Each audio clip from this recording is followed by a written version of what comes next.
안녕하세요. 반갑습니다. 주식친구 크리트입니다. 반갑습니다.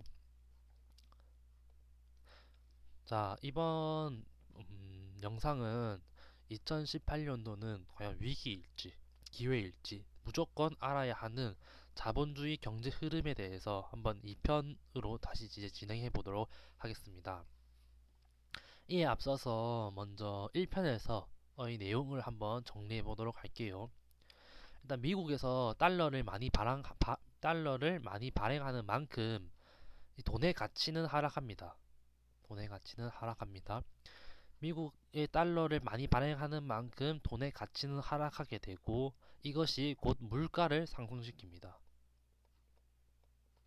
근데 사실은 이게 물가 상승이 아니라 이 돈의 하락, 돈의 가치가 하락이다.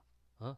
이런 결론이 나왔고요. 그러니까 결론은 미국이 달러를 많이 발행하면은 현 물가가 올라가면 물가도 올라가고 돈의 가치가 하락되니까 실물 자산을 가지고 있어야 된다라는 결론을 도달할 수 있었습니다.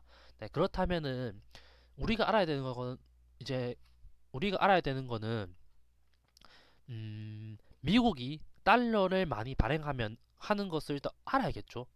어떻게 해야 미국이 달러를 많이 발행하는지 알아야 되는데 저도 이 분야는 좀 금융권 전공자가 아니라 전 공대 출신이거든요. 이공계열 출신이기 때문에 저도 경제 뉴스에서 해주는 말을 좀 참고를 합니다.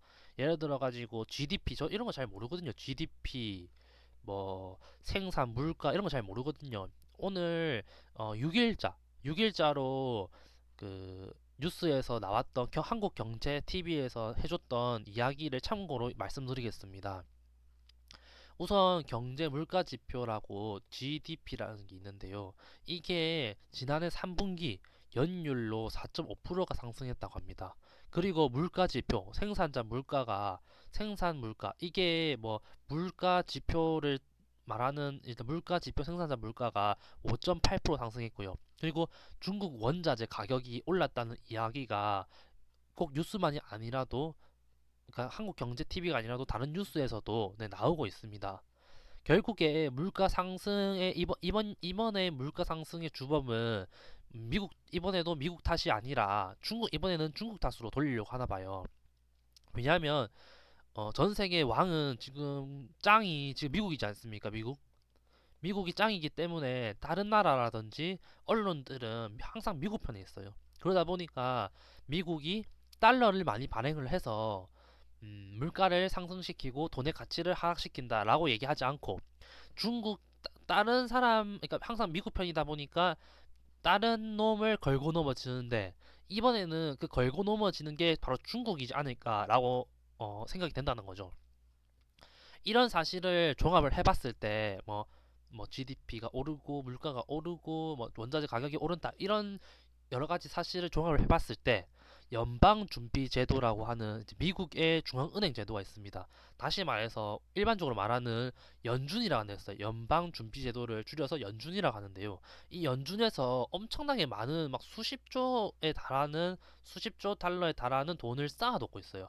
이 쌓아놓은 돈을 이제 풀고 있다는 신호가 된다는 이야기가 될 수가 있다는 거죠. 그렇다면은 오랜 기간 침묵하던 물가가 상승할 겁니다. 그걸 우리가 좀 대표적으로 이렇게 와닿는 게 뭐냐면은 우리가 일본은 유명한 마이너스 금리인 걸 알고 계실 겁니다. 뭐 은행에다가 이자가 마이너스 이자다. 뭐 이런 이야기도 들어보셨을 겁니다. 이런 마저도 지금 물가가 상승을 해가지고 CPI 그러니까 일본의 소비자 물가 지수가 전년 대비 0.9%가 올랐다고 합니다. 근데 지금 이거 별로 안 오른 것처럼 보일지 모르지만 이게 2년 8개월 만에 일본에서 지금 최대치로 많이 오르고 있다는 거네요, 지금. 그러니까 좀 이상하게 지금 전 세계적으로 물가가 치솟는 이런 현상은 달러가 많이 풀리고 있다라는 증거가 될 수가 있다는 거죠.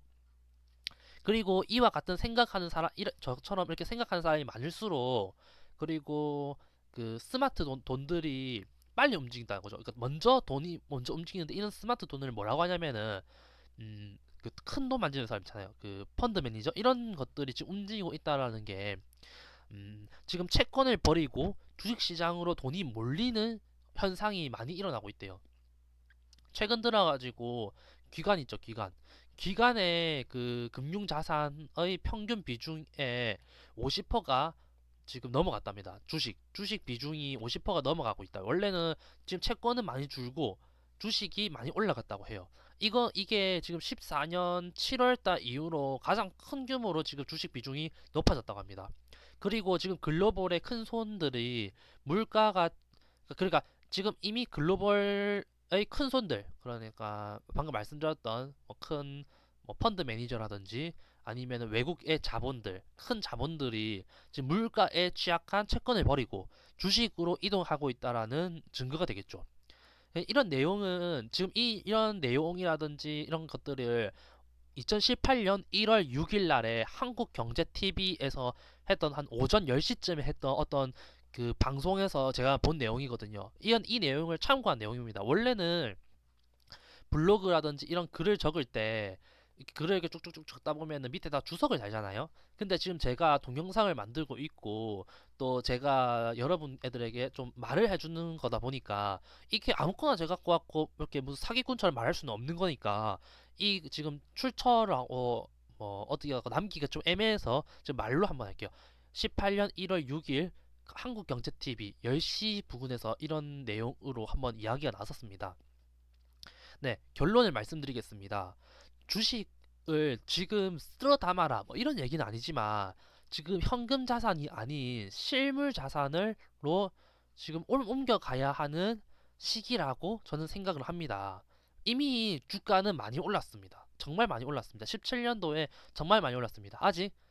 하지만 지금 이 현금에서 실물 자산 현금 가격대가 지금 낮아지는 걸 보면은 그리고 실물 자산이 올라간다는 걸 판명한다면은 앞으로 주식은 계속해서 올라갈 것이다. 18년도까지는 아직까지는 경제 위기가 아니라 기회의 주식 땅일 것이다. 라고 저는 결론을 내려보겠습니다. 아무쪼록 2018년 모두 새해 복 많이 받으시고 부자 될 수 있는 한 해가 되셨으면 좋겠습니다. 네, 감사합니다.